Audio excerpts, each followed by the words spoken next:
Meus irmãos queridos e amados, muito boa noite.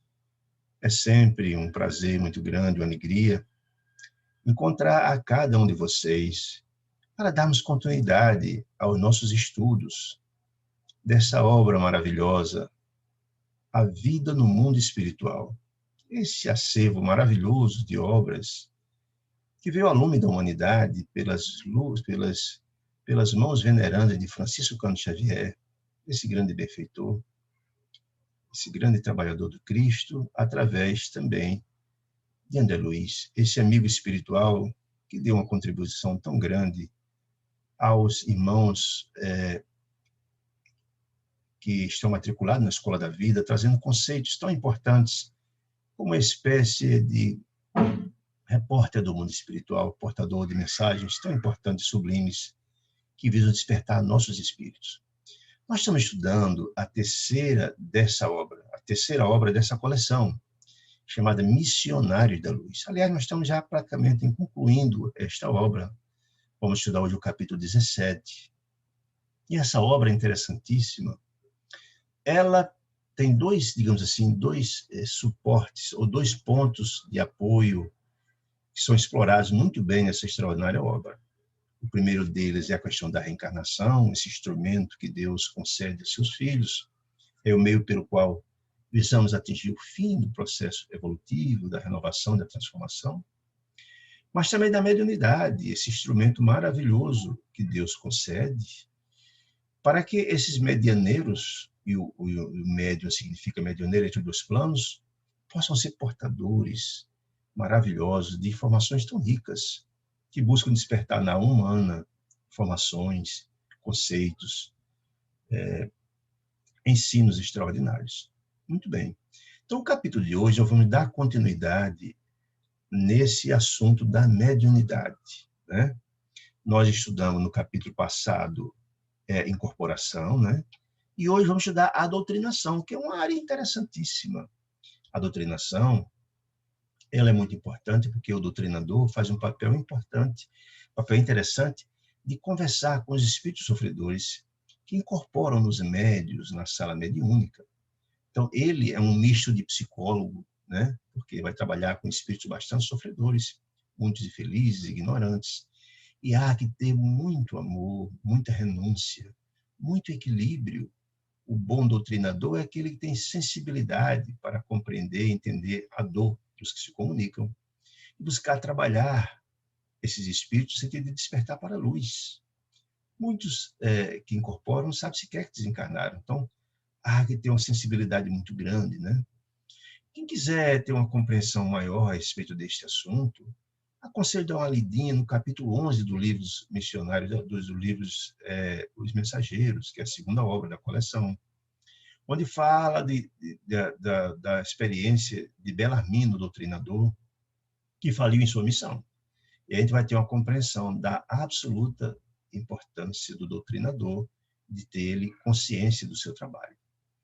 Muito bem, então André Luiz começa narrando nesse livro, nesse capítulo 17, dizendo assim: terminavam os trabalhos de uma das reuniões comuns de estudo evangélicos, quando uma entidade muito simpática acercou-se de nós, cumprimentando o meu instrutor, que respondeu com espontânea alegria. Lembrando que nesta obra, o instrutor de André Luiz é Alexandre, o espírito iluminado, que ele coordena na crosta um trabalho espiritual de uma casa espírita. Ele é quem coordena a parte espiritual desta casa.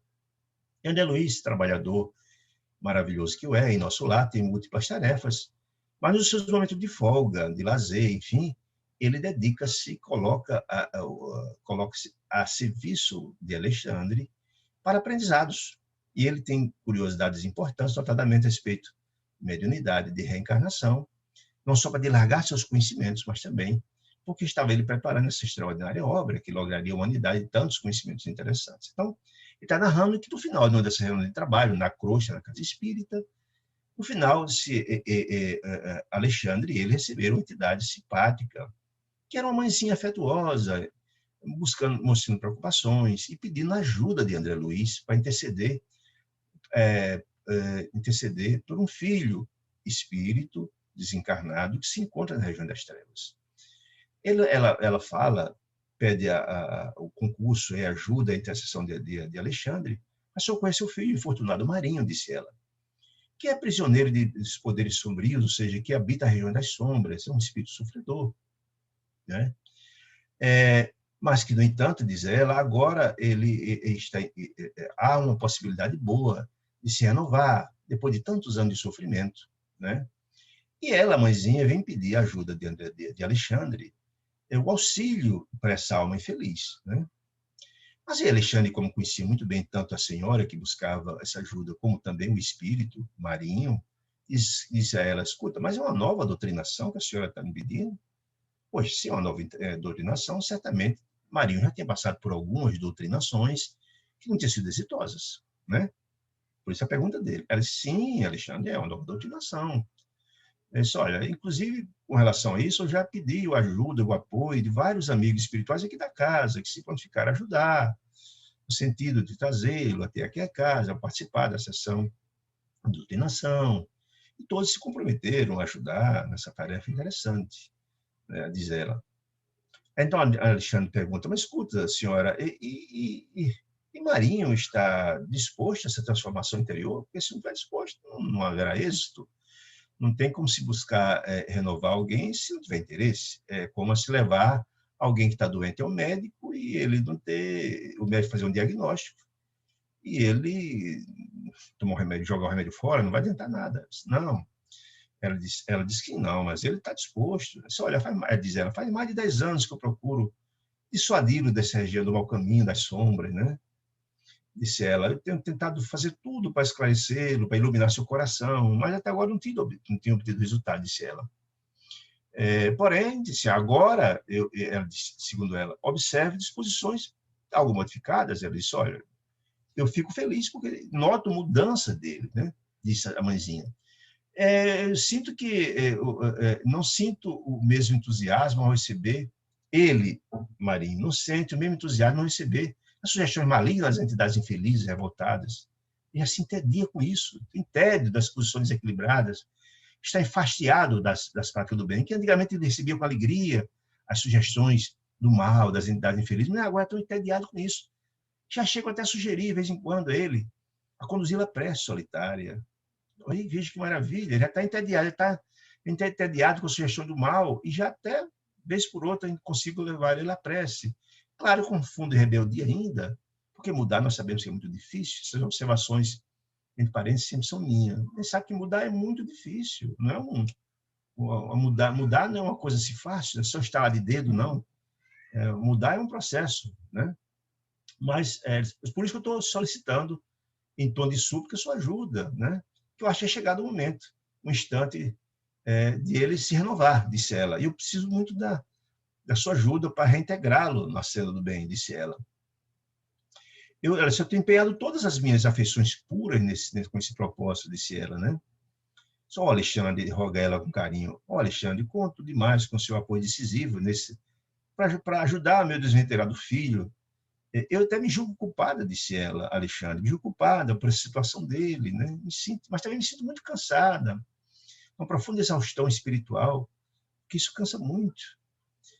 E Alexandre, depois dessa informação, dizendo à mãe, disse, olha, eu sei que realmente é muito cansativo, essa luta incessante para arrebatar um coração amado, prisioneiro das trevas, dá para esgotar mesmo, não, qualquer um, não é uma coisa fácil. Ele falando para a mãezinha, né?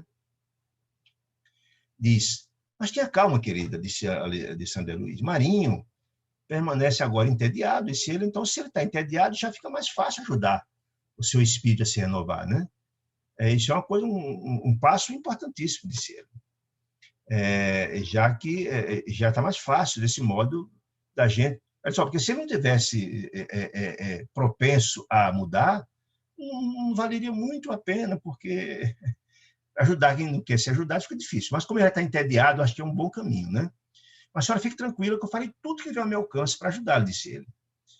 Aí ele disse, mas escuta, perguntou Alexandre, a senhora mãezinha, e como é que estão os trabalhos preparatórios? Ou seja, tudo bem, eu vou ajudá-lo na doutrinação, mas para ir buscar onde ele está, trazê-lo até aqui, foi preparado alguma coisa? Mas olha, já fiz tudo que podia fazer, já conversei com alguns amigos que me procuram aqui da casa, se dispor a ajudá-la, a buscar ele lá. Já, inclusive, pedi algumas entidades espirituais para ajudar a Otávia, que é a médium, lembra do capítulo passado?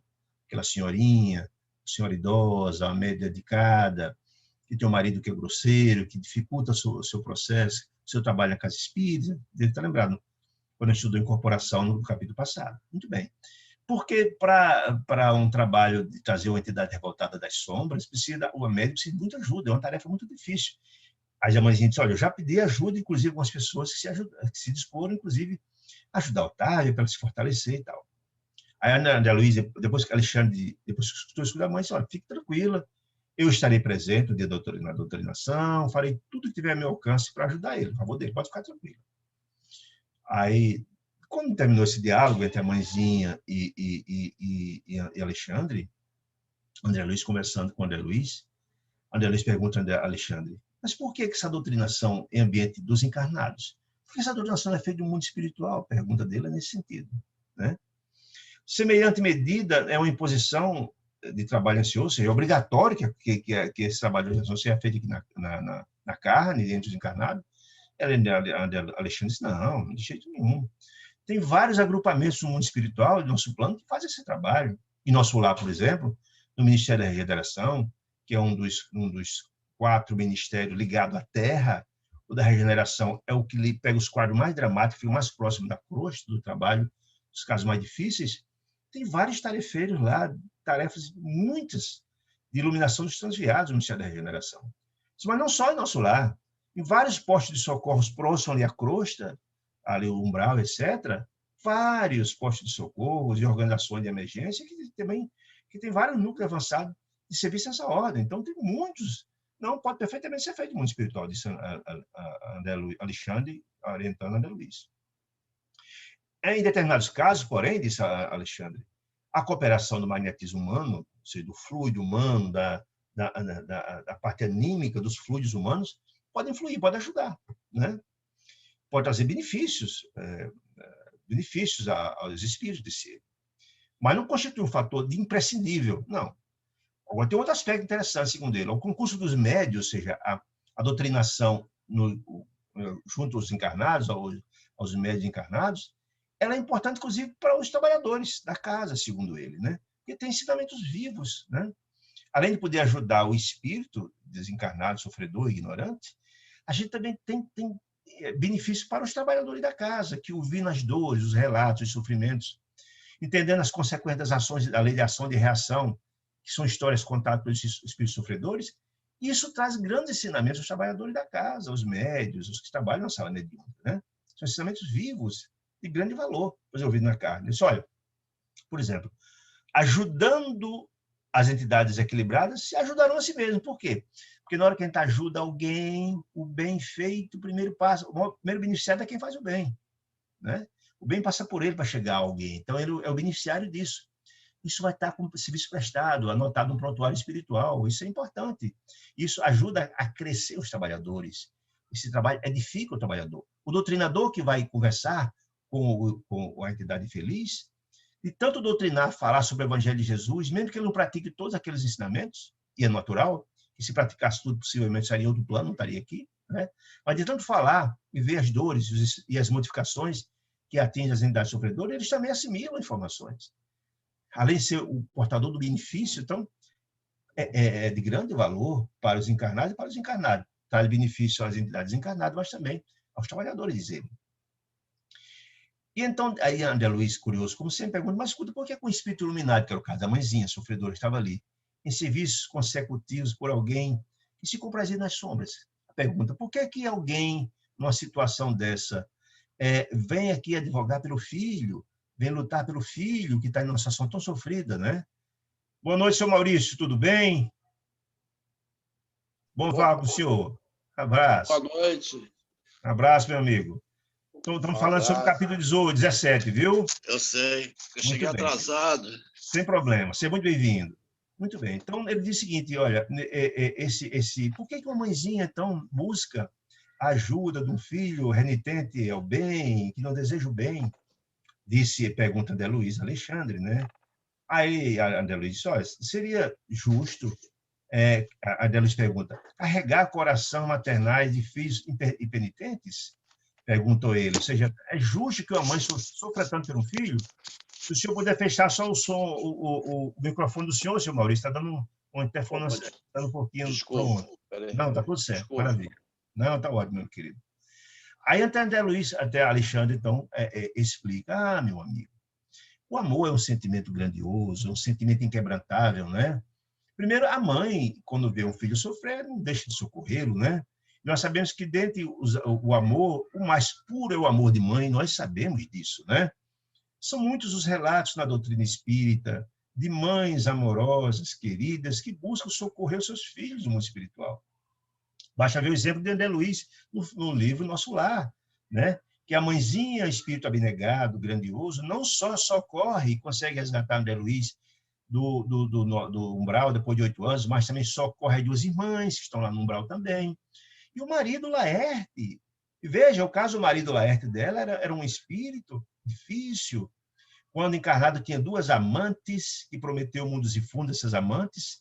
Quando desencarnou, essas 2 amantes, espíritos infelizes, aprisionam ele numa região entre o umbral e a região das trevas, quando ele passa 12 anos apreendido por essas entidades. E a esposa dele, a mãe de André Luiz, faz tudo para ajudar o marido, mesmo cometendo esses graves erros.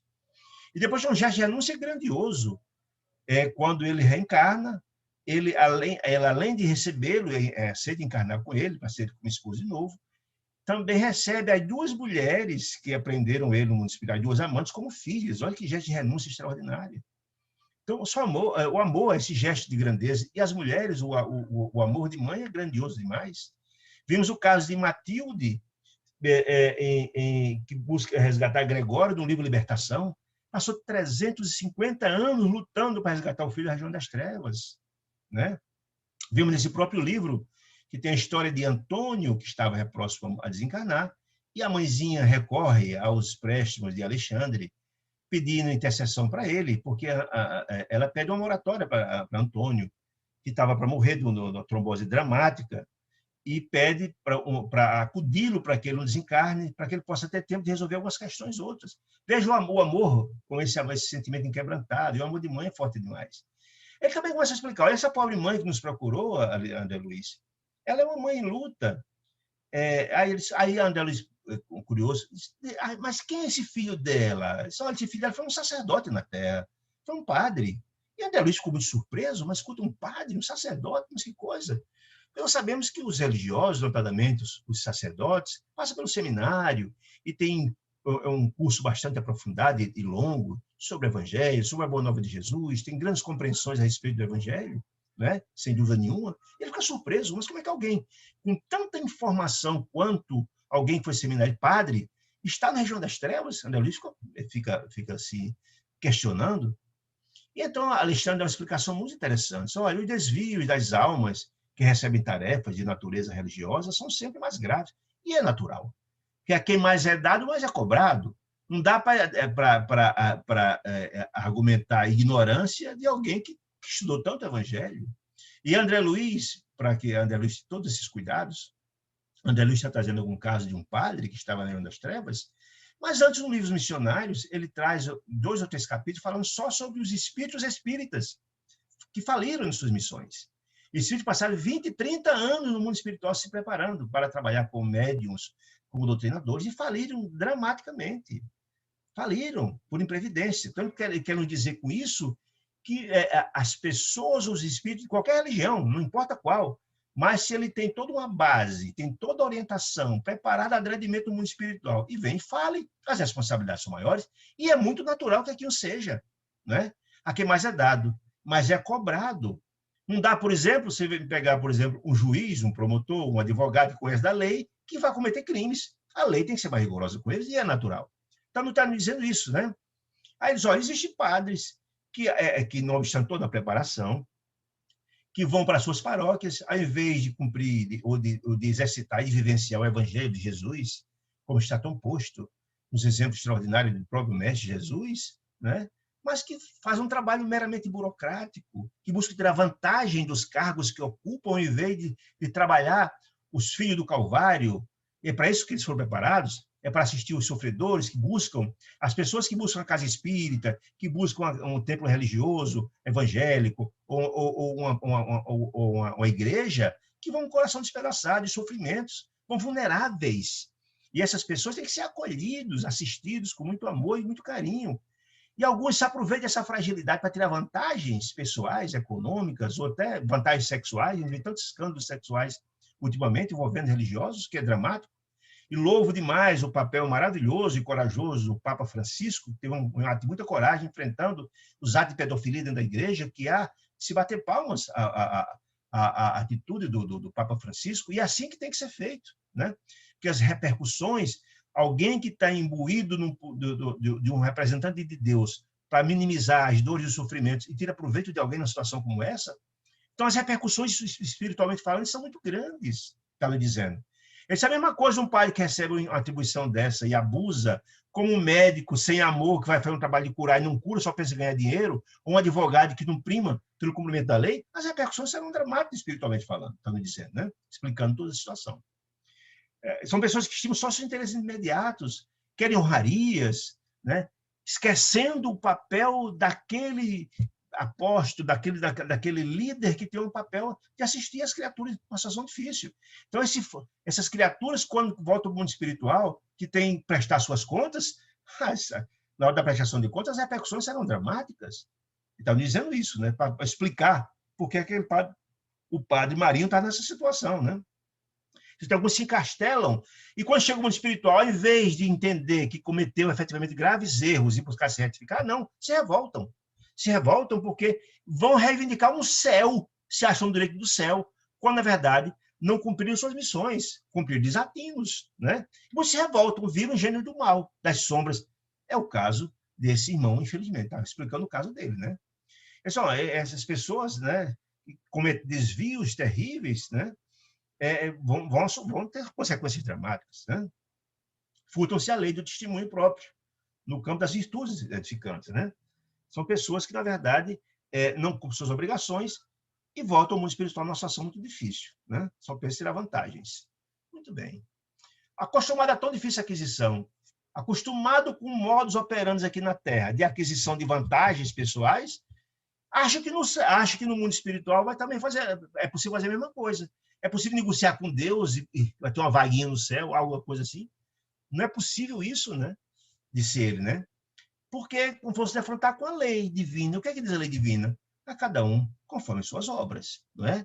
A gente planta o que colhe, é a lei da ação e da reação. Não dá para colher sem plantar, não é?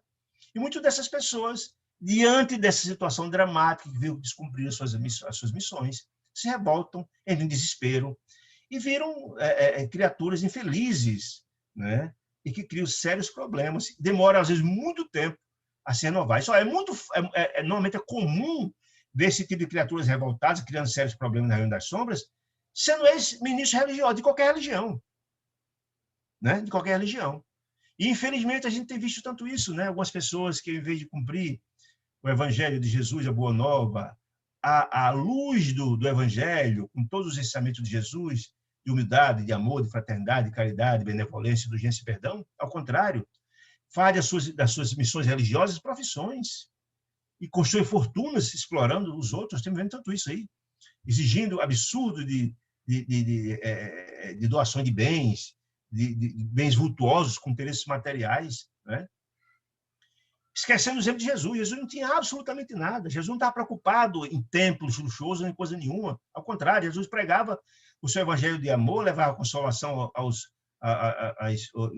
os sofredores, na margem do Lago de Nazaré, nos campos, nas montanhas. O objetivo dele era plantar a semente da Boa Nova no coração do homem, não estava preocupado com o bem material. Jesus não tinha nada do ponto de vista de bem material, mas deixou um legado de luz à humanidade. E muitas pessoas que trabalham no campo da religião miraram o exemplo de Jesus, né? Mas, infelizmente, fecham os olhos, disse Alexandre. Fecham os olhos para esses exemplos apostólicos, né? O sacrifício, porque todas as criaturas que trabalham nessa seara, e veja, o mundo não só recebeu Jesus, os seus apóstolos dedicados, Pedro, João Evangelista, Paulo de Tarso, que dedicaram as suas vidas a essas causas. Quando Paulo de Tarso foi degolado em Roma, Ele disse uma frase extraordinária, está no livro Paulo Estevam, quem não leu, lê, quem entender vale muito a pena, que ele diz o seguinte: não sou eu mais que vivo, é o Cristo que vive em mim. Trague meu corpo as marcas do Cristo, de tantas surras e pedradas, e levou plantando a boa nova no coração das pessoas, enfrentando todas as dificuldades. Ou seja, ele era uma carta viva do Evangelho. Esse é o papel dos quem exerce o apostolado de Jesus na Terra, seja que a religião for, né? E nós vemos tantos exemplos extraordinários, né? Madre Teresa de Calcutá, Irmã Dulce da Bahia, da Igreja Católica, vemos Divaldo Pereira Franco, Chico Francisco Cândido Xavier, e tantas almas que passaram, deixaram um rastilho de luz extraordinário por aqui. Mas, infelizmente, também vemos grandes exemplos de criaturas, infelizmente, o contrário, que só pensam na vantagem dos outros e criar impérios baseados na dor e no sofrimento alheio, né? Infelizmente. Por isso, a situação toda que nos diz, né? Vai dizer, ó, apega-se a decisões meramente convencionais dos concílios, ou seja, nós sabemos que os concílios, infelizmente, são a lei dos homens. Esquecem do que está posto lá no Evangelho de Jesus. Os concílios no decurso do tempo das igrejas, por exemplo, concílio, são leis humanas, adulteraram os evangelhos para ter proveito disso. E modificaram completamente o Evangelho de Jesus para ter proveito dessa situação. Nós temos visto no decurso do tempo, a própria igreja na Idade Média, quando foi modificada, os rumos, quando Roma foi criada a Igreja Católica Apostólica Romana, né, com Constantino, que deu poder temporal à igreja, para ter benefício da igreja, usando a igreja para dilargar o Império Romano, né? Modificou-se muito, e à sombra desse desvirtuamento do Evangelho de Jesus, foram cometidos absurdos, como as cruzadas, mataram milhões, a Inquisição, que matou milhões, torturava nos calabouços, coisas terríveis. E as indulgências. O que eram indulgências? As pessoas que cometiam crimes atrozes no final da vida. A igreja fazia uma negociação com o camarada doava tudo para a igreja e recebia um documento de volta, que era uma espécie de um registro de propriedade do céu. Uma enganação pura, né? Das pessoas. Então, isso é enganação. As pessoas, tudo isso em nome de Jesus, o que é um absurdo. Deturpando completamente o ensinamento de Jesus. Jesus era só amor, paz, fraternidade, caridade e harmonia. E as pessoas, por interesses econômicos, cometiam crimes atrozes, matavam pessoas por um crime de pertencer e pensar diferente do que da Igreja Católica. Porque a igreja, os cristãos que eram perseguidos inicialmente, depois que chegaram a ser a religião dominante em Roma, passou a perseguir todo mundo. Então é isso que está dizendo, essas pessoas que se entorpecem com interesses materiais, terminam se endividando dramaticamente e chegam no mundo espiritual, a situação é muito difícil. Aí vão se revoltar, né? Como se é possível subornar Deus através de pagando oferendas ou coisa do gênero, ou com promessas ou coisa dessa natureza, né? Aí só são essas aflições, essas ignorâncias, esses problemas, esses desvirtuamentos graves, e o povo que for confiado para eles protegerem, para servir, os aflitos que procuram, as vítimas do Calvário, que foram entregues por Jesus a esses líderes religiosos, todas as religiões têm essa finalidade, né? São explorados por eles. As consequências são essas. Por isso que encontram os líderes, por isso que, na verdade, esses ministros religiosos de qualquer religião, ao chegar no mundo espiritual, na hora da prestação de conta, passarão por graves situações. Aqueles que têm humildade de admitir seus erros e buscam se renovar, tudo bem, mas muitos se revoltam, porque esperavam um céu, e o céu não conquistaram com suas ações, ao contrário, né? Disse ele. E seguem os próprios desvarios, ainda aguardam um céu fantástico, como se acham dele de reivindicar um céu, quando, na verdade, não trabalhou no templo interior do seu coração, as ações no campo do bem, ao contrário, né? Pessoal, então a morte do corpo é um terrível encontro com a realidade, a Troia, né? Ao invés de se readaptar, se revoltam, precipitam nas inconformações, disse ele, presunçosa, né? E são almas rebeladas, né? Porque o céu ou o inferno, essa é a grande verdade. Começa a se criar aqui, no templo interior do nosso coração, as nossas ações. Aqueles que praticam o bem, a paz, o amor, a caridade, a fraternidade, vão conquistar o céu a partir de agora, porque colherão em conformidade com suas ações. Mas aqueles que praticaram o mal, certamente colherão isso também, né? Aí ele diz, essa verdadeira queda consciencial trará um inferno, entre aspas, do seu inconformismo, para essas almas que se revoltam, né? Os que caem na ignorância, disse ele, os que caem, as pessoas que cometem o erro por ignorância é uma coisa, porque a pessoa não tem um conhecimento. é aquela pedra bruta que precisa ser lapidada aos poucos. Esse, muitas das vezes, quando encontram a verdade, encontram com alegria e desejam se retificar. Mas aqueles que caem por desequilíbrio, por atos infelizes, desequilíbrio, conhecendo, esse a corrigenda é sério, é muito forte. E muitos orgulhosos se revoltam. E a corrigenda é muito mais difícil, porque para corrigir precisa se modificar, se renovar, né? Você precisa trabalhar a humildade, e a humildade é um sentimento o contrário do orgulho. São as pessoas orgulhosas que se acham dono da verdade, né? Por isso que eles reivindicam esse céu, como se achassem um direito.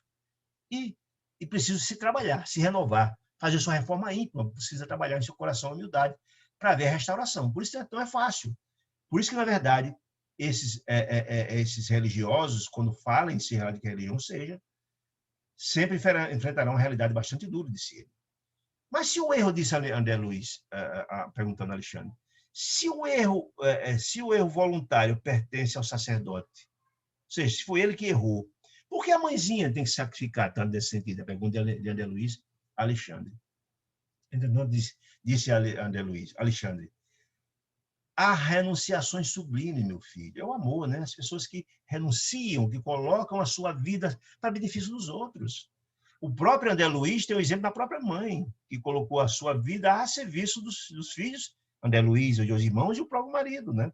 Isso é renúncia, isso é amor puro, esse sentimento inquebrantável que eu falei, né? Ele disse, mas também nossa amiga, no caso em espécie, a mãe do sacerdote, ela tem uma parcela de culpa nessa infelicidade do filho, ele disse, para se explicar. Ela explicou que quando o menino era jovem, ela forçou a tendência do filho, que ele não encarnou com a tarefa de ser um sacerdote. Ele se encarnou com a tarefa de exercer uma tarefa elevada no campo da filosofia espiritualista. Mas a mãe entendeu equivocadamente e forçou ele a adentrar no sacerdócio. E ele não estava preparado para ser um condutor de almas, ele não tinha preparação espiritual para. Né? Então, a mãe tinha parcela de culpa nesse aspecto. Além de ser o amor, o sacrifício dela, o amor de mãe sempre de buscar os seus filhos, se ela em circunstância for, ela tinha uma parcela nesse aspecto. Aí, a genitora, entretanto, obrigou-o a aceitar o ingresso no seminário, violentando o seu ideal. Então, por isso que a mãe tem uma parcela de culpa. Mas ela não fez isso certamente por maldade, ao contrário, as intenções foram santas dela, né? Mas ela, de alguma sorte, desviou as informações, desviou o que seria a missão para a qual o filho vinha preparado para, disse ela, disse Alexandre, né?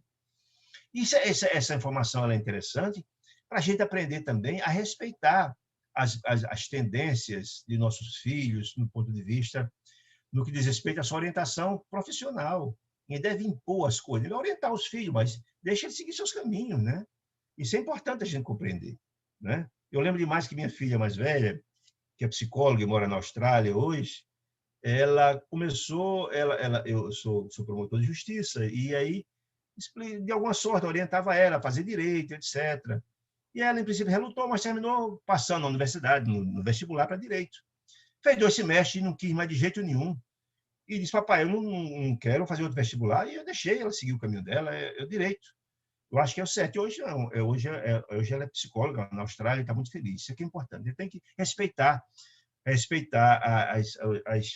as inclinações de nossos filhos e apoiá-los nas suas proposições, né? Então, eu disse isso.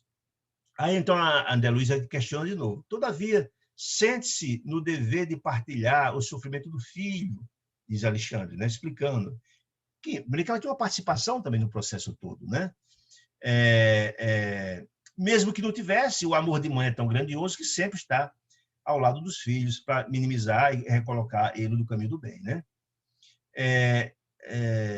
Aí ele diz o seguinte, em vista da crosta, sim, falando da situação, ele diz, mas o filho foi conduzido a situação difícil, diz André Luiz, para o qual não se encontrava como nem preparado.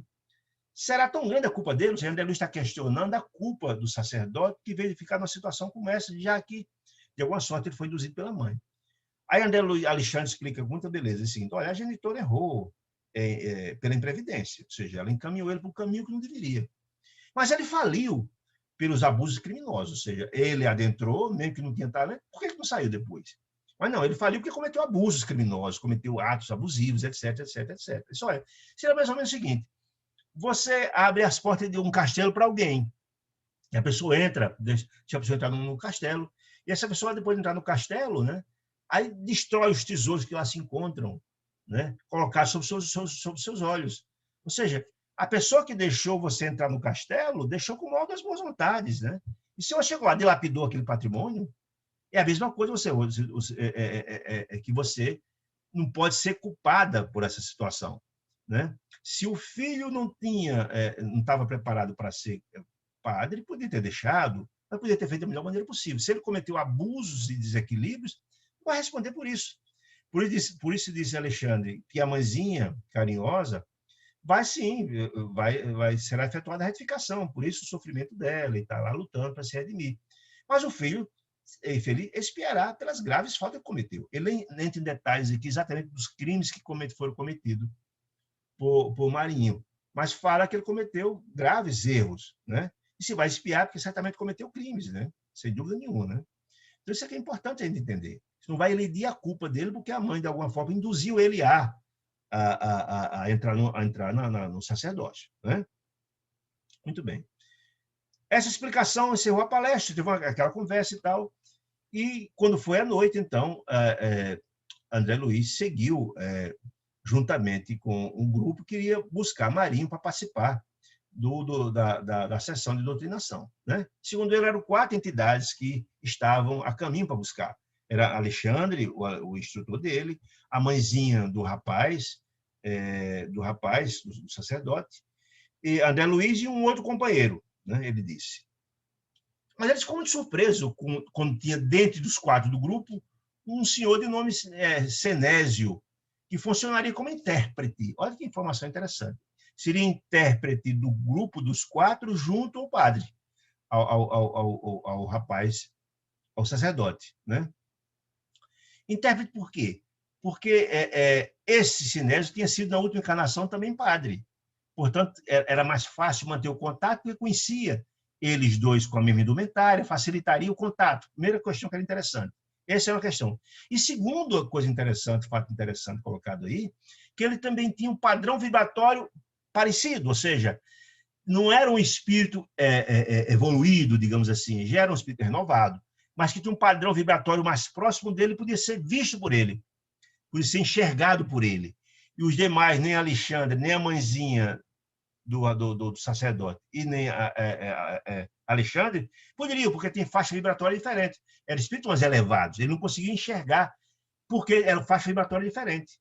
Então, Marinho, que é o sacerdote, o filho que estava nas trevas, não veria os 3, mas viria, sem dúvida nenhuma, Senésio, né? E enxergaria ele. Portanto, ele seria, Senésio receberia as orientações do grupo de Alexandre, da mãezinha de André Luiz, naquele contato com o sacerdote, com o Marinho, né? Tudo bem, chegaram então ao local onde encontraria o Marinho. Era uma igreja bem antiga e tal. E ele ficou muito impressionado, André Luiz, quando viu aquela igreja antiga, porque estava cheia de entidades infelizes, né? Ele ficou meio apavorado quando viu dentro da igreja tantas entidades infelizes ali, né? E ele ficou meio angustiado com aquela cena incrível, né? Estava cheia de entidades, figuras patibulares. Patibular significa entidades com aspectos criminosos. Imagina aí, o nível daquelas criaturas que estavam lá, né? Só eram inúmeras entidades dos planos inferiores, na região das trevas, das sombras, né? Congregando-se ali, cultivando, além da morte, as mesmas indumentárias, as mesmas ideias de esforço, de menos esforço no campo da edificação religiosa. Ou seja, todos que estavam ali eram padres, eram sacerdotes, eram, enfim, pessoas ligadas à Igreja Católica, todos eles nos mesmos vícios de tirar vantagem, etc., entidades infelizes. Tanto é verdade que estavam ali na região das sombras, na região das trevas, né? Todos eles estavam ali por sintonia, né? Aí, alguns sacerdotes envolvidos às vestes negras, como se estivessem ainda encarnados, né? Permaneciam ali no pé dos altares, né? Um deles assumindo essa função de chefia, que estava no púlpito fazendo um discurso falando do poder da igreja exclusivista em que pertencia, ou seja, a igreja poderosa, a igreja dominadora, aquela ideia megalomaníaca de quem está muito preocupado com os valores que representa a igreja, de servir ao bem, à paz, à fraternidade e ao amor.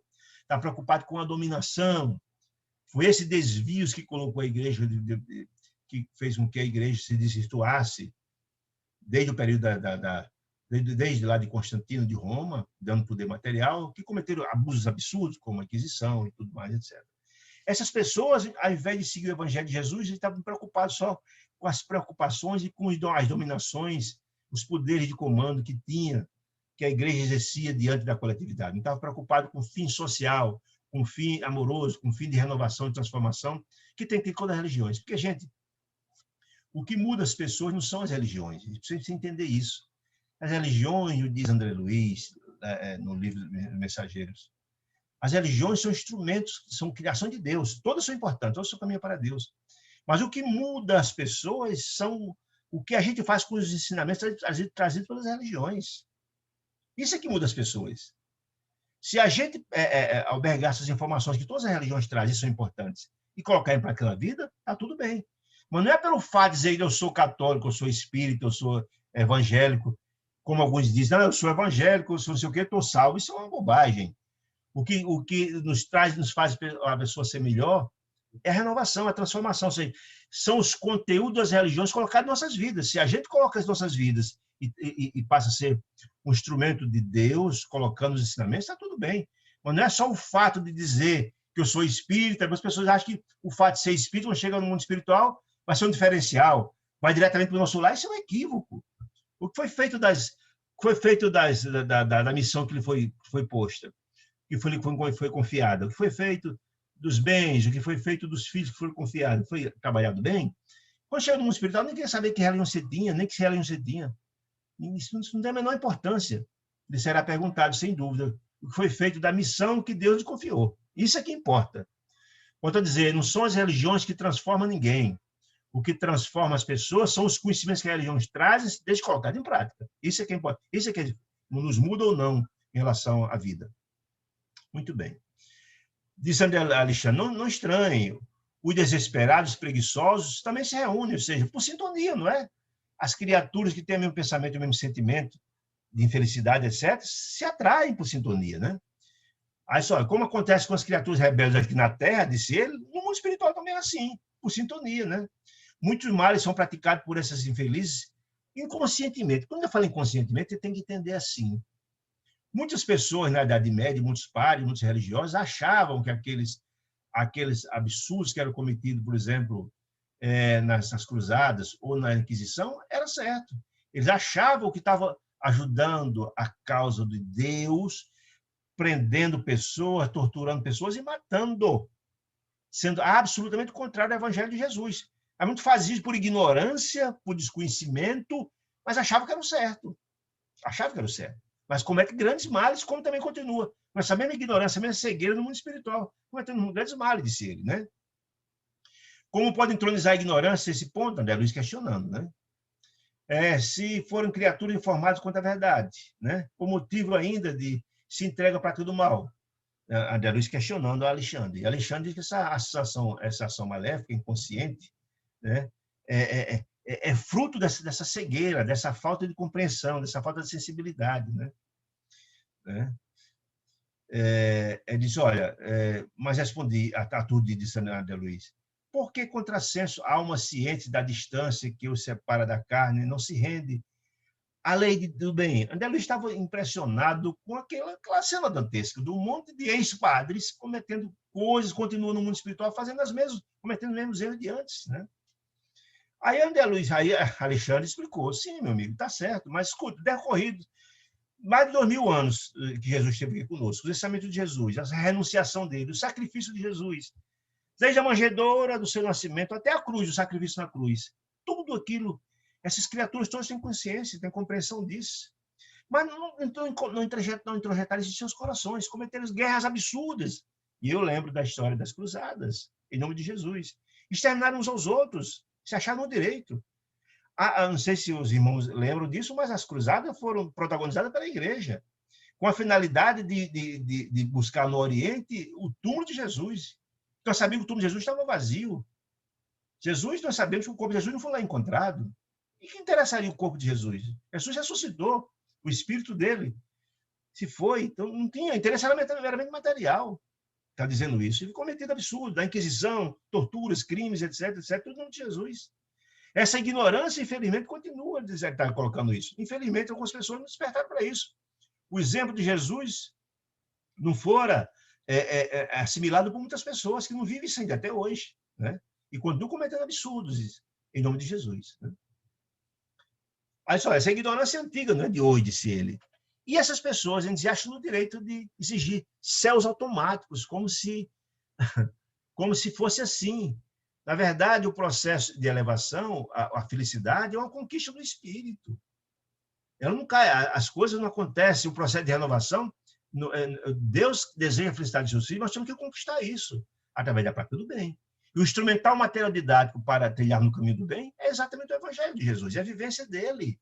Praticado o Evangelho de Jesus, trilharemos o caminho do bem. Mas se tu passar pelo processo de renovação, de transformação, não serão só o fato de estar na religião A, B ou C que vai nos tornar uma pessoa melhor. De jeito nenhum. Né?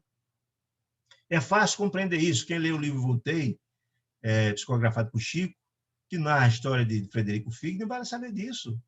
Frederico Figner foi o vice-presidente da Federação Espírita Brasileira e ele conta a sua trajetória no mundo espiritual. Ele achava que já no mundo espiritual muito iluminado. E eu acho que todo espírito tem que se ler essa obra, para entender que não. O homem de bem não é aquele que não faz o mal. O homem de bem é aquele que faz o bem. É preciso praticar o bem. Né?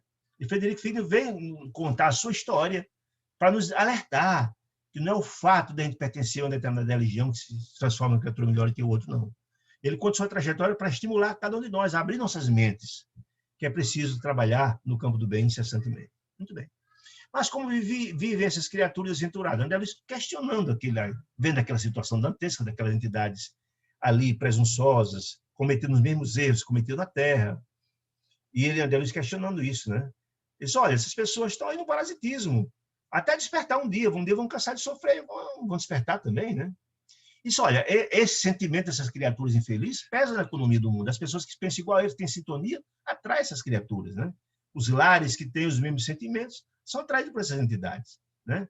Isso, olha, imagine você que essas criaturas não têm agrupamentos. Sim, eles são organizados, sim, tem agrupamentos fortes na região de infeliz, na região das sombras, né? Que precisam ser trabalhados, precisam ser combatidos do ponto de vista de levar a luz, de levar esclarecimentos. E Deus, que é Pai misericordioso e bom, sempre está lançando luzes, como eu estava lá, buscando aquele irmão infeliz, todos aqueles que, quando cansados de sofrer, serão também assistidos, né? Buscados, resgatados, porque todos são filhos de Deus. Deus assiste a todos os seus filhos de forma absolutamente igual. Né? Eles competem a cada um de nós buscar essas criaturas até vencê-los, até, na verdade, haver a renovação e a transformação. Né? Muito bem. Continuando aqui, então, narrando essa situação toda. Ele disse, olha, mais uma vez, eu notei, disse André Luiz, a extensão da magnitude dos serviços que aguardam as leis, os leais servidores de Jesus, ou seja, Deus está sempre buscando seus filhos, não importa o tamanho do erro que viemos a cometer, qualquer um de nós. Deus está sempre estendendo a sua mão paternal para resgatar qualquer dos seus filhos, né? Qualquer dos seus filhos. Nessa conversa toda no nome da igreja, então, o Demésio localizou o rapaz, localizou o sacerdote que eles iriam lá resgatar, né? Fez um sinal e todos foram lá para onde se encontrava o rapaz, né? Que estava lá no local, no canto da igreja, né? Meio escuro e tal, e localizou ele lá. Então, localizou o Marinho e tal, ele foi lá para próximo dele.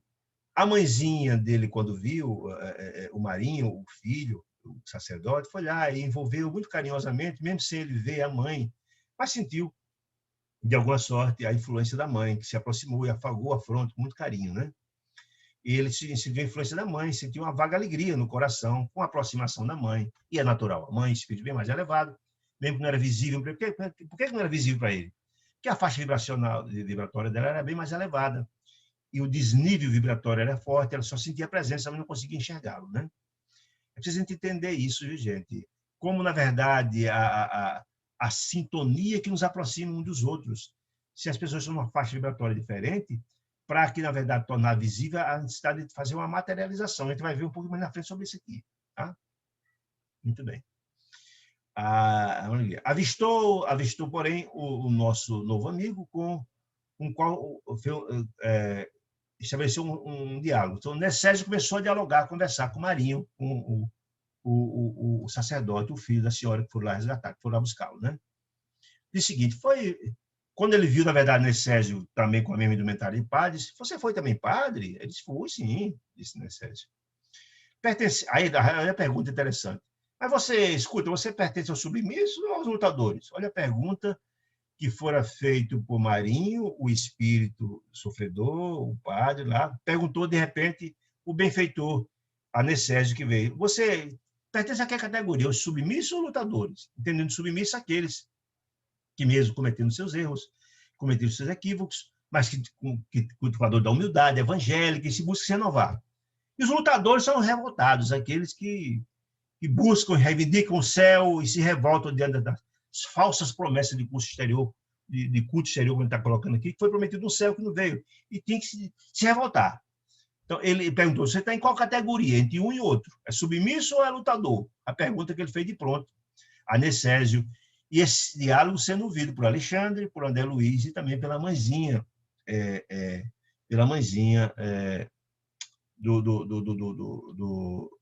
do rapaz, do sacerdote, né? Que é Marinho. Aí a resposta dele foi muito inteligente. Olha, eu sou do grupo da boa vontade, disse ele, né? Marinho fixou, aí Marinho, quando disse que era pertence ao grupo da boa vontade, né? Não respondeu que era um nem outro, foi uma boa resposta, né? Mas Marinho, ouvindo essa resposta, ficou meio, olhou, fixou o companheiro com certo sarcasmo e tristeza, meio desconfiado, né? Mas escuta, Marinho perguntou a Necésio, o que você procura? Aí, então, o Marinho responde, o Necésio pergunta, eu sou o que você, meu amigo. Explicou-se que você experimenta uma certa dificuldades íntimas, um certo desconforto, que eu também venho sofrendo. Olha a estratégia interessante, colocando-se ele para se sentir muito mais fácil o diálogo. Olha, eu estou na mesma situação como a sua, eu também sinto algumas dificuldades, sinto um certo sofrimento, né? Ele se sentiu no lugar do outro. Ou seja, ele deixou, de repente, Marinho uma situação mais à vontade para dialogar com ele, né? A dificuldade para combater o bem, para conhecer o bem, disse ele, a dificuldade para conhecer o bem, e o cansaço da permanência no mal, e a necessidade de afeições, de ter pessoas que nos amam. Ou seja, você não sente essas faltas? Porque, lembra, essa conversa que Necésio está tratando agora com Marinho, ela bate perfeitamente com as informações que a mãezinha de Marinho disse a Alexandre, que ele já sentiu um certo tédio com as ideias infelizes das entidades do mal, de vez em quando já buscava prece, sentia necessidade de afeição, de gente que amasse, que gostasse. Aí só, a dificuldade de conhecer o bem, a dificuldade para conhecer o bem, eu sinto essa dificuldade. O cansaço quando permanece com o mal, a necessidade de afeições, o tédio das companhias inferiores, né? Representam, para mim, padecimentos enormes. Isso é Necésio contando para Marinho, que é exatamente o diagnóstico que Marinho também estava sofrendo. Senti que havia uma identificação entre eles dois, para poder criar a confiança. Entretanto, o sacerdote triste, seja Marinho, mudava a expressão fisionômica, Necésio continuava. Ou seja, ele tocou o sentimento de Marinho, que eu botei a observação minha, né? É bem amargo reconhecer a impossibilidade de vivermos sem esperança. O próprio Marinho disse isso. Sem esperança, fiquei nessa situação aqui, eternamente, nessa revolta, né, etc., né? Conservando ao mesmo tempo o desencanto de viver. Você não tem esperança, não tem afinidade, não tem afeição? Disse. Então, dizendo isso, sim, é verdade, exclamou o interlocutor, comovido com a observação. Ou seja, o diagnóstico que o próprio Necésio falava, que o coração dele passava, era, na verdade, as mesmas dores que estavam passando o nosso amigo Marinho, e por essa razão, certamente houve uma identificação, né? Digamos assim, de sentimentos o que fez com que Marinho se interessasse em ouvir Necésio, né? E por que não trabalhamos contra isso? Ou seja, Necésio convida ele para trabalharem juntos, para mudar esse estado de coisas, esse estado de falta de afeição, de não aceitar mais as companhias inferiores, etc, etc. Aí, Marinho, mas como? Né? Perguntou ele. Prometeram-me na terra, disse ele, prometeram-nos na terra um céu, Marinho agora argumentando, um céu aberto aos nossos títulos, e a morte nos revelou situação francamente oposta, disse ele. Mas não fomos revestidos de poder? Marinho questionando o Necésio. Fomos revestidos de poder? Confiaram em dominações, né? E puseram-nos aqui humilhações, prometeram um céu e ver sofrimento todo, né? Para quem apelar, disse Marinho, insubordinar-se é agora um dever. Se revoltar-se contra Deus, por que contra Deus? Se, na verdade, ele que não cumpriu, na verdade, os ensinamentos conforme a boa nova de Jesus. A culpa é de Deus ou é deles próprios? Mas ele questionou isso tudo, né? O interessante é ver a estratégia da espiritualidade do bem para tentar tocar o coração dele. Notei que o colaborador, Necésio, André Luiz, narrando isso, notou que Necésio se prontificava a responder aquelas indagações, até a contradizer, a questionar, com argumento sólido de essência evangelizante, falando das verdades, das vaidades terrestres e das interpretações arbitrárias do homem, no campo das leis divinas. Ele se preparava para responder à altura, né? Mas, na verdade, se ele assim respondesse, podia imprimir uma certa conversação, uma certa contenda, uma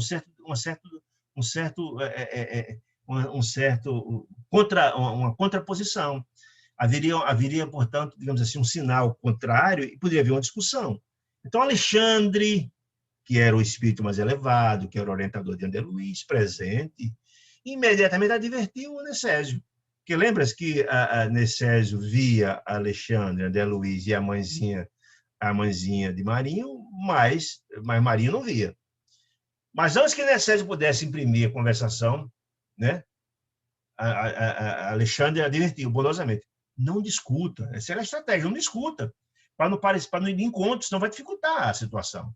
O interpelado, aí então Necésio modificou a sua disposição e disse: sim, meu amigo, é verdade, cada consciência tem suas lutas, você saiu muito bem para evitar de entrar no embate, para não criar dificuldades, para que Marinho pudesse acompanhá-los.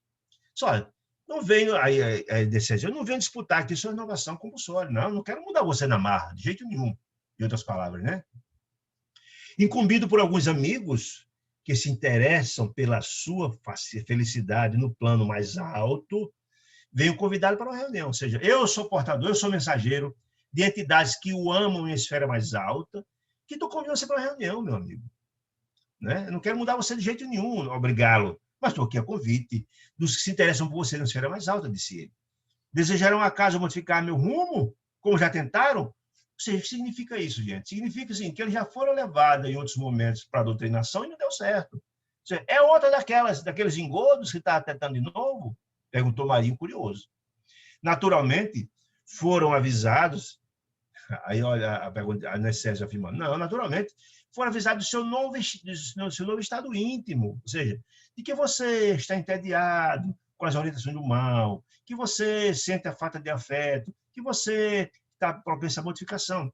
Eles, os que primam para você nos planos maiores, foram avisados disso, né? E talvez, disse Necésio, pretende oferecer vantagens novas. Quando falou vantagens, ele era a senha, digamos assim, né? Vantagens seria o seguinte: modificações, possibilidades. Como ele era acostumado às vantagens no plano terrestre, que soou bem no ouvido dele, né? Então, o interlocutor pensou alguns minutos, Marinho pensou alguns minutos e voltou a fazer negações quanto aos seus benfeitores. Perguntou, quanto aos benfeitores, né? Perguntou. Aí Necésio disse: olha, eu não disponho de muito tempo para muitas indagações. Creio que o amigo, como aconteceu comigo, lucrará muitíssimo. O que ele quer dizer com isso? Olha, amigo, eu já fui lá e me beneficiei, Necésio, dizendo: eu tinha as mesmas indagações com você, eu também tinha um coração cheio de questões como essa, estava cansado já do mal, já estava cansado, queria afeições, e me beneficiei. Eu fui lá e me beneficiei. Eu acho que se você for, você lucrará bastante, você terá grandes benefícios. Opa, aguçou o interesse dele imediatamente, né? Disse, ó, entretanto, se deseja tentar uma solução para os seus problemas, para o seu caso, não pode perder um minuto. Um minuto a hora é agora, disse Necésio, né?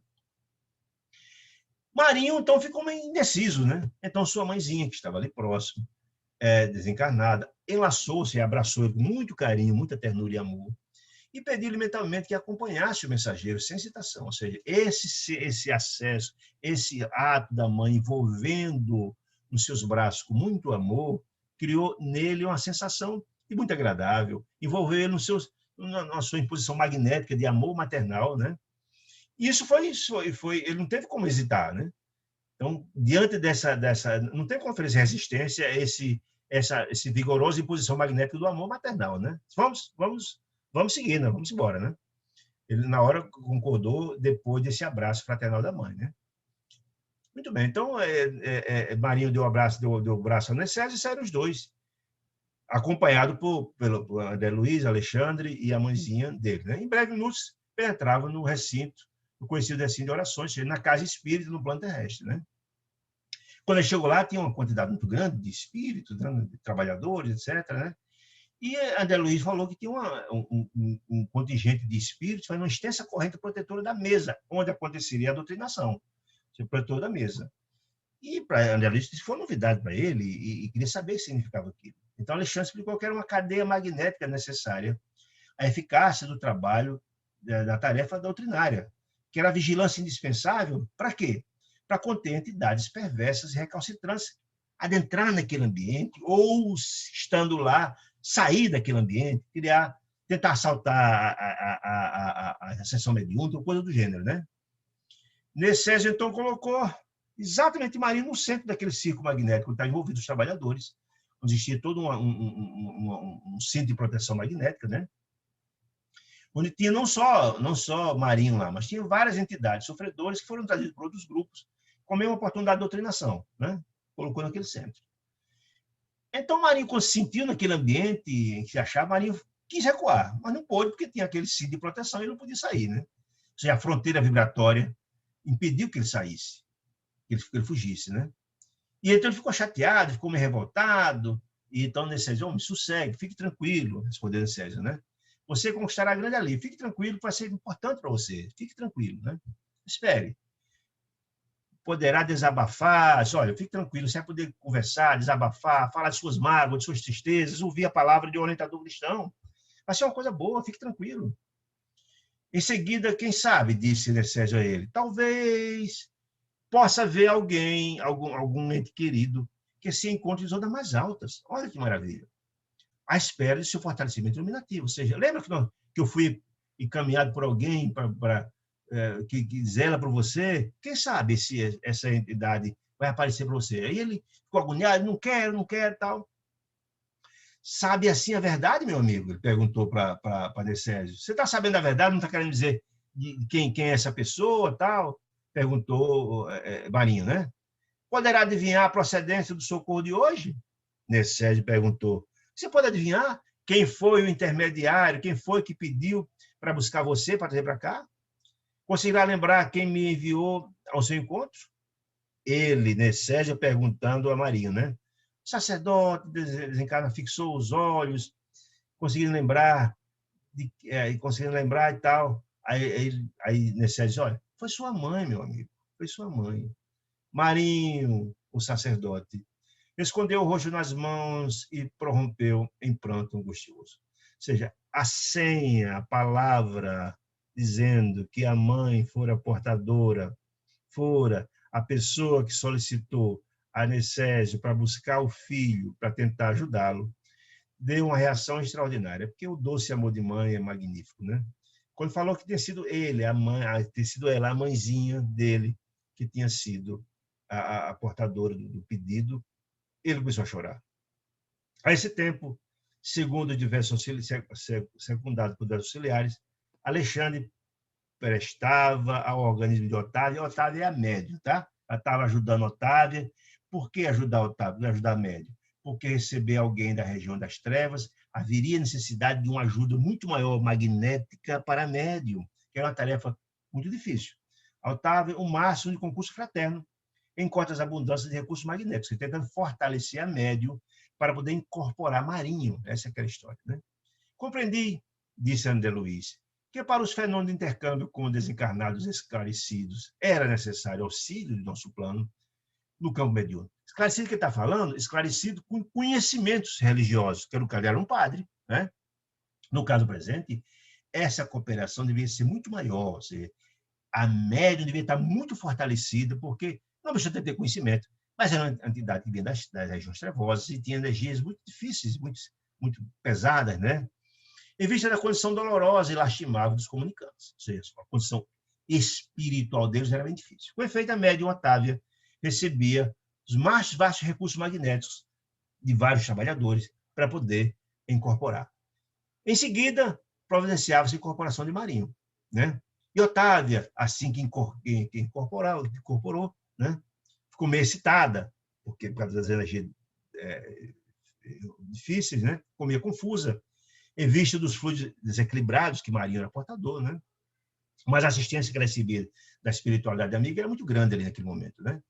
Um instrutor de elevada condição hierárquica, espiritualmente falando, substituiu Alexandre, Alexandre estava dando apoio a Otávio, a médium, mas um espírito de alta envergadura espiritual substituiu a Alexandre no atendimento a Otávio, a médium, e Alexandre passou a orientar e inspirar diretamente o colaborador encarnado que dirigia a reunião, ou seja, o doutrinador. O doutrinador é aquele que conversa, que dialoga com a entidade sofredora. Ou seja, o orientador, o doutrinador estava sendo, orientador encarnado, estava sendo orientado a partir de então por Alexandre, o orientador de André Luiz.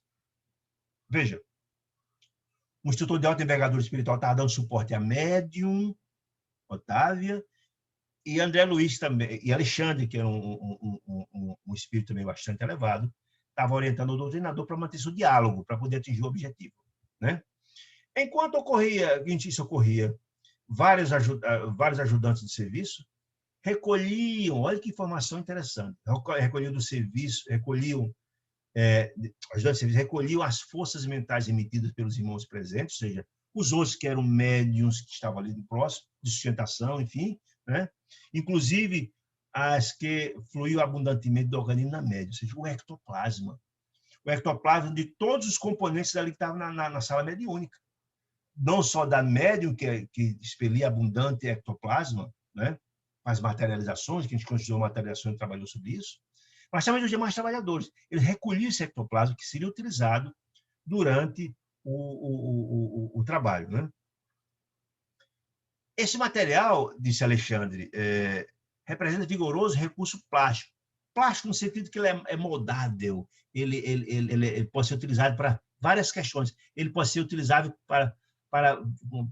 ele é fácil de manipular e transformar-se nas materializações de objetos, em materialização de corpos, etc., etc., né? Para que benfeitores, trabalhadores do bem, de nossa esfera espiritual, se façam visíveis aos olhos perturbados e aflitos dos que se materializem provisoriamente certas imagens de quadros. Ou seja, esse ectoplasma é utilizado pela equipe espiritual na doutrinação para que sejam ou para materializar algum espírito, que vai ser a mãezinha de Marinho que vai se materializar para ele, ou materiais de outras coisas, com a finalidade de ajudar imagem ou quadros para orientar as entidades perturbadas. Olha que coisa interessante, né? Porque até então nós vimos informações de materializações que seriam visíveis para os encarnados, mas nesse caso aqui seriam materializações que seriam visíveis para os espíritos sofredores que estavam sendo assistidos pelos doutrinadores, né? Então, indispensáveis ao reavivamento da emotividade e da confiança das almas infelizes. Com raios de energia, disse ele, certos serviços de importância, presos ao padrão de vibratório do homem comum, esse material seria utilizado com essa finalidade, né? Aí André Luiz disse, então eu compreendi com essas informações que as materializações dos companheiros encarnados, para os companheiros encarnados, que ele já tinha assistido, tinha feito, nós tratamos isso num capítulo aqui, também poderiam ser feitos para os irmãos desencarnados, para atingir esse objetivo, né? Então, feitas essas observações, André Luiz começou a prestar atenção no diálogo, então, do doutrinador inspirado por Alexandre, com Marinho, né? Palestra estava com Marinho, né? Marinho utilizando, portanto, o corpo de Otávio, a médium, né? E também Alexandre inspirando o doutrinador. A princípio, o sacerdote demonstrava imenso desespero. Ele ficou meio agoniado nesse momento, uma certa rebeldia. Era da própria condição espiritual dele, né? O interlocutor, contudo, falava com serenidade cristã. Ou seja, o doutrinador falava com muito carinho com ele, inspirado por Alexandre, revelando superioridade do evangelho vivido, na prática, da caridade, do amor, da fraternidade, ao passo que Marinho tinha a compreensão do evangelho interpretado por ele, com as interpretações ao sabor deles, deturpados, etc., modificados, etc., etc. Mas, ou seja, o doutrinador falava com muito carinho e amor, tentando tocar o seu coração e atingir o objetivo, né? A certa altura da doutrinação, percebi que Alexandre chamava as entidades, os espíritos manipulavam fluidos, e pediu para ajudar a genitora de Marinho, que estava ali presente, para tornar visível para ele. Olha que coisa interessante, né? E esse trabalho estava sendo feito lá pelas entidades, né? Junto ao doutrinador. Aplicou, então, Alexandre, que abandonou um pouquinho o doutrinador, e aplicou os passes magnéticos na região visual do comunicante, ou seja, de Marinho, tentando aumentar a percepção visual dele, do campo visual, para poder possibilitar ele ver a mãezinha que ia se materializar naquele momento. A genitora, então, ela se adaptou àquelas vibrações mais grosseiras, fora, portanto, aumentada a capacidade de percepção visual de Marinho, né? Para poder esse encontro entre Marinho e a mãe ser possível, né? E depois desse processo todo feito, o doutrinador então falou para Marinho, que estava lá meio agoniado: observe sua volta em si, observe em volta de si, meu irmão, disse ele, exclamou o doutrinador, comovidamente. Reconhece quem está ao seu lado? Foi então que o sacerdote lançou um grito terrível. Minha mãe, disse ele, alarmado de dor e de vergonha, minha mãe. Imagina a emoção de alguém que está há tanto tempo nas regiões das trevas, um sofrimento atroz, e tem esse encontro triunfal com a mãe amorosa, né? Isso é uma emoção realmente maravilhosa. Então, esse encontro com a mãe, sem dúvida nenhuma, terá uma importância muito grande na renovação de nosso amigo Marinho, né? Aí a mãezinha, com muito amor, disse para ele: por que não se rende ao amor de nosso Pai Celestial, meu filho? Disse a genitora, emocionada, abraçando-o. Chega de vãs discussões e de contendas intelectuais, Marinho. A porta de nossas ilusões terrenas cerrou-se, fechou-se com seus olhos físicos, disse ele. Não transfira para cá, para o mundo espiritual, nossos velhos enganos cometidos lá na terra, os equívocos terríveis. Atende-me, meu filho. Não se revolte mais, disse ela. Humilhe-se diante da verdade. Não me faça sofrer por mais tempo. Ou seja, o seu sofrimento é o meu sofrimento, meu filho. E realmente um coração de mãe vendo o filho sofrer é algo muito terrível, né? Os encarnados presentes viam somente o corpo de Otávio. Ou seja, aquele momento extraordinário que estava acontecendo, não, ou seja, a materialização da mãezinha de Marinho era vista somente por Marinho, não era vista pelos encarnados. O objetivo não era os encarnados, o objetivo era ele, né? Era atender a conversar com ele, né? Mas nós, disse André Luiz, nós vimos tudo. Por quê? Porque André Luiz está do lado de lá. André Luiz, espírito, presenciava essa cena extraordinária desse contato magnífico entre Marinho e a mãezinha dele, né? E aí ela começou a beijá-lo em lágrimas de reconhecimento e amor. Pronto, copioso intensificava-se, intensificava-se, cobrando forças novas. A genitora continuou: perdoe, meu filho, se noutra época induziu o seu coração à responsabilidade eclesiástica, modificando o culto e suas tendências. Pido desculpa a ele, né? Mas, meu filho, seja forte, Marinho, e ajude-me. Desvencilhe-se dos maus companheiros. Não vale rebelar-se. Ou seja, é o momento, meu filho, de largar essa vida de sofrimento e de dor, né? E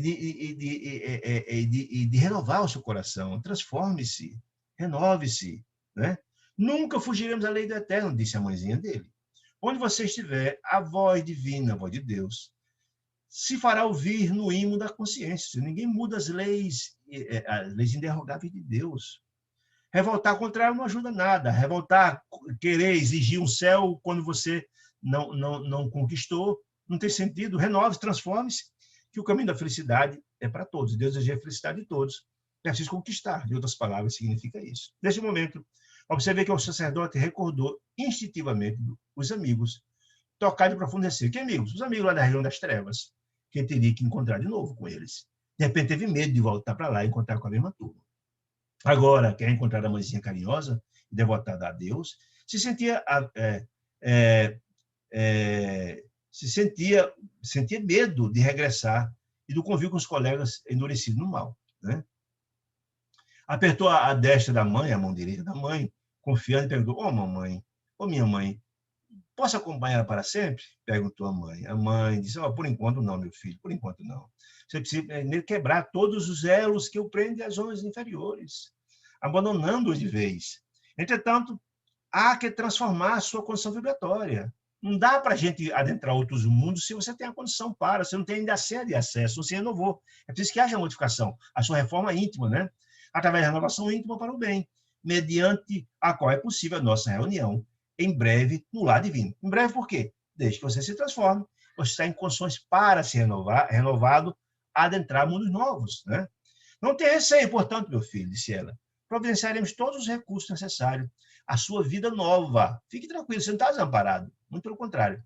Desde que você se modifique, sinceramente, os propósitos espirituais, disse ela. Dê-nos a boa vontade fiel e Jesus nos auxiliará quanto ao resto. Ou seja, a mãe abriu seus braços, disse o sofrimento, do desejo, que ele jamais deixaria de ser assistido, que ela jamais, como nunca o abandonou, que ele pode ter acesso, sim, a regiões mais felizes, mas para isso precisa se renovar. Deus deseja a felicidade de seus filhos, mas é preciso que cada um de nós conquistemos essa felicidade. Não é? Não há mágica, não há mágica.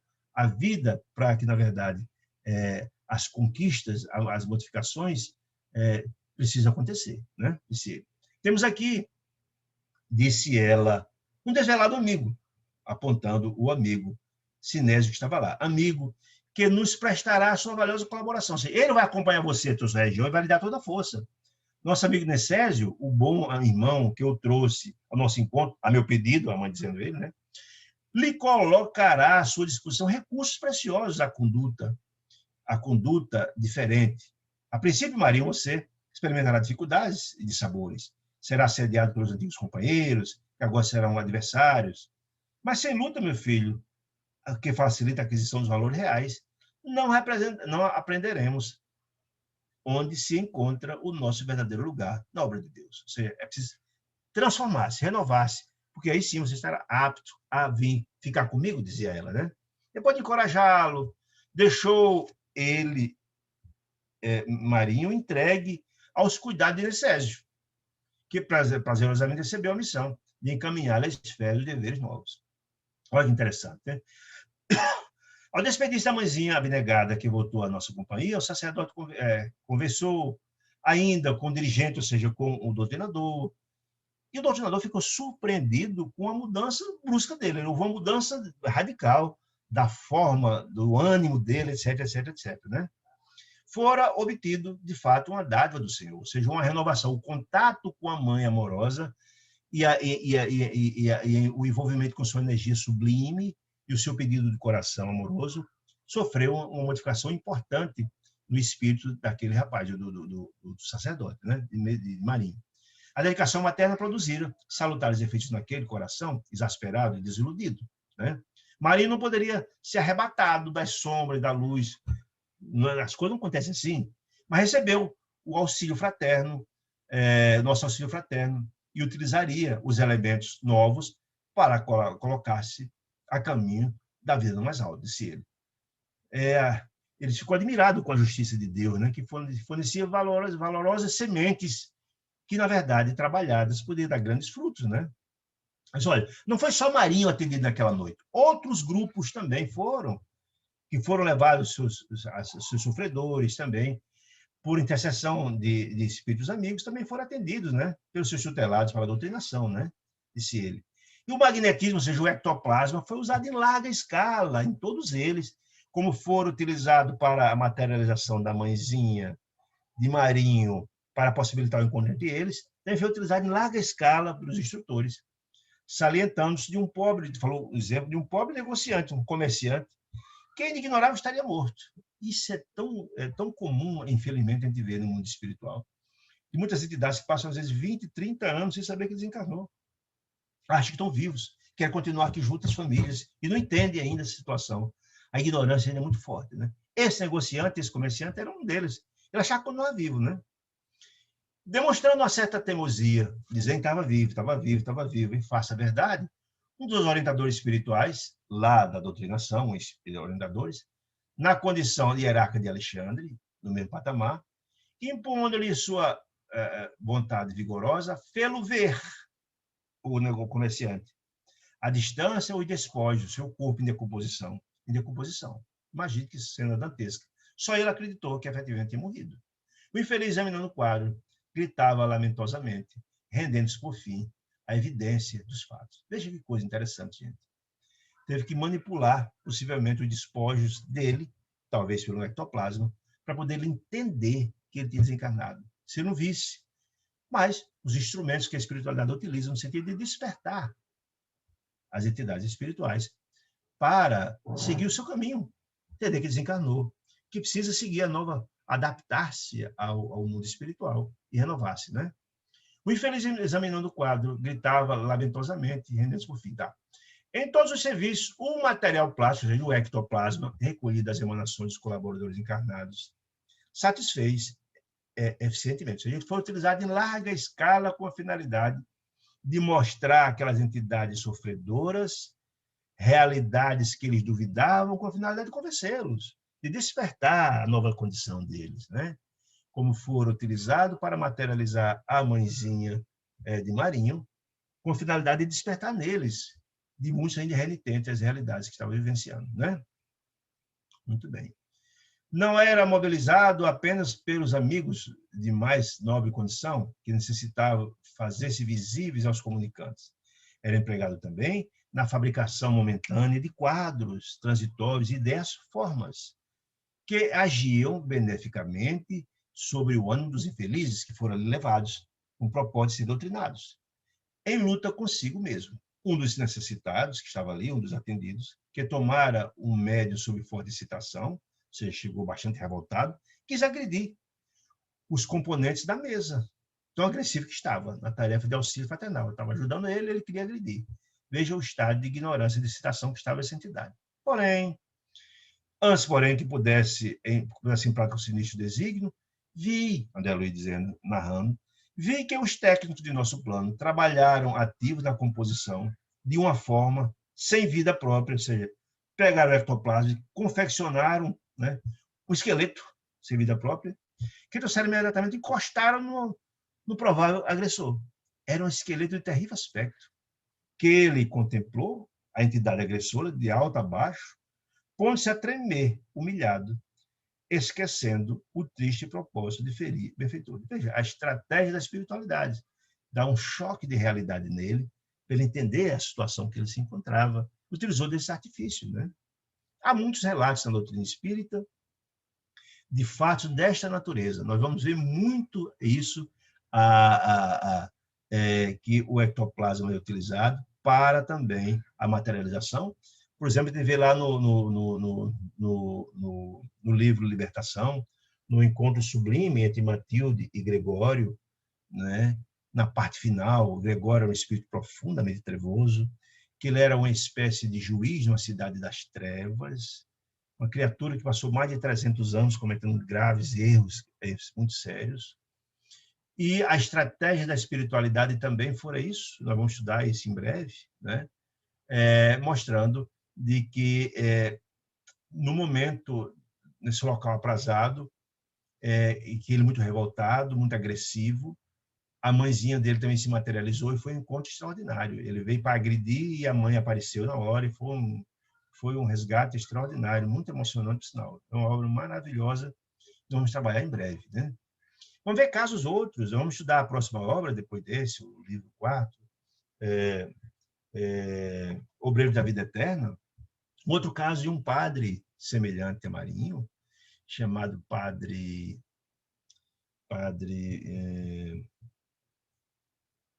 agora fugiu o nome, padre esqueci agora o nome dele. Ele também cometeu erros gravíssimos, cometeu desatinos terríveis, e um resgate também bastante doloroso. Padre Domênico.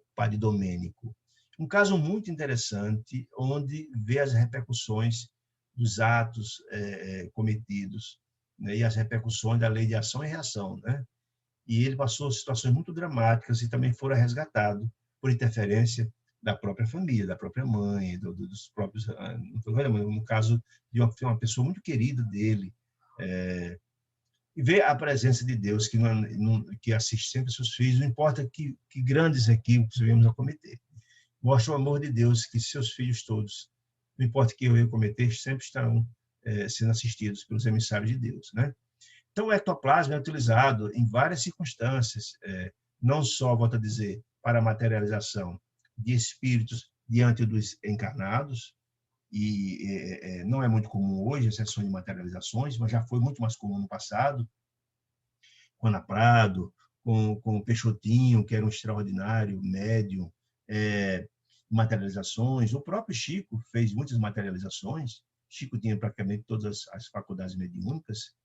Entretanto, narra os amigos que conviviam com Chico que ele fazia muito isso, mas um dia, quando materializou o espírito de Emmanuel deu um puxão de orelhas, entre aspas, em André Luiz e Chico, dizendo que a missão dele era no livro, né, de educação, e não para as materializações, e foi a última vez que Chico usou a sua mediunidade de materialização com esse fim, com a materialização, e passou a trabalhar mais na questão do livro, né? Mas só mostrar que a materialização era relativamente comum antigamente, as pessoas precisavam ter uma compreensão mais de provas, etc., a respeito da existência do mundo espiritual. Mas que é muito raro hoje em dia, até porque é uma categoria da mediunidade bastante perigosa para o médium. Se não utilizada com os cuidados, há riscos, inclusive, à saúde do próprio médium, né? Então, depois dos trabalhos complexos, diz André Luiz, de nossa esfera, terminou a sessão com grandes benefícios para todos. Dentro de mim germinava novos mundos de pensamento, ou seja, trouxe grandes ensinamentos, André Luiz, sobre o aspecto da assistência, sobre o aspecto da doutrinação, com a sua finalidade, sobre a força do amor materno, que busca sempre os seus filhos, um sentimento inquebrantável, né? Os trabalhos havidos para cada caso particular constituíam lições diferentes para a minha alma. Volto a dizer que certamente André Luiz buscava essas informações, buscava assenhorear conhecimentos a seu espírito, mas também buscava trazer apontamentos para essa obra maravilhosa que ia trazer à luz da humanidade, grandes ensinamentos para cada um de nós. E aturdido pela dilação da luz, que se fazia cada vez mais intensa e viva no meu círculo mental, de André Luiz, reconheci que os gênios celestes, os trabalhadores do bem, os emissários de Deus, poderiam trazer o mais belo e eficiente socorro aos espíritos da sombra. É Deus assistindo o homem pelo homem, mas cometemos graves erros. Deus sempre assiste os seus filhos desventurados, que, movidos pela piedade e amor, essas entes gênios celestiais conseguiram instalar abundantes celeiros de bênçãos junto aos sofredores, mas que, de conformidade com a eterna lei, a lei de justiça e de amor, né, os necessitados só poderiam receber os devidos benefícios se estiverem dispostos a aderir por si mesmo aos trabalhos do bem. Ou seja, Deus ajuda, mas não pode impor modificação a ninguém. Por mais que desejamos ajudar as pessoas, se eles não quiserem ser ajudados, não é possível, né? A gente deseja, é aquela mesma história que eu falei, da gente que está com um problema sério de saúde, e é levado ao médico, e o médico faz um diagnóstico e receita um remédio. A gente compra o remédio, dá ao camarada, ele joga fora. Ajudar quem não quer ser ajudado fica difícil. Então, a questão de Marinho está posto. Foi colocado, foi dado a ele todas as condições, e ele aproveitou a oportunidade. Esse é Deus ajudando os seus filhos, deseja sempre a felicidade dos seus filhos. Precisamos estar com o coração preparado para nos renovar, nos transformar, que esse é o desejo de Deus, sejamos felizes, afinal de contas, somos herdeiros dele, o DNA de Deus está em nossos espíritos, né? Somos deles filhos, como diz Jesus, como afirma no Pai Nosso que está nos céus. E Deus deseja a felicidade de seus filhos, mas deixa ao nosso alvedrio aderir agora ou vindouramente.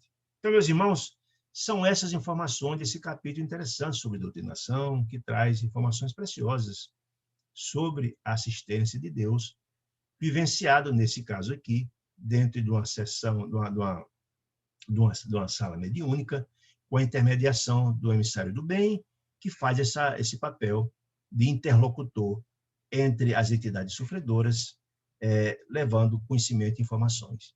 Se tiverem alguma dúvida, se fizer alguma pergunta, estaremos aqui a responder, se soubermos, né? Se não, eu queria agradecer demais a paciência, agradecer a companhia, tá certo? E desejar uma semana de muita luz, de muita paz. Que Deus abençoe e proteja cada um de nós.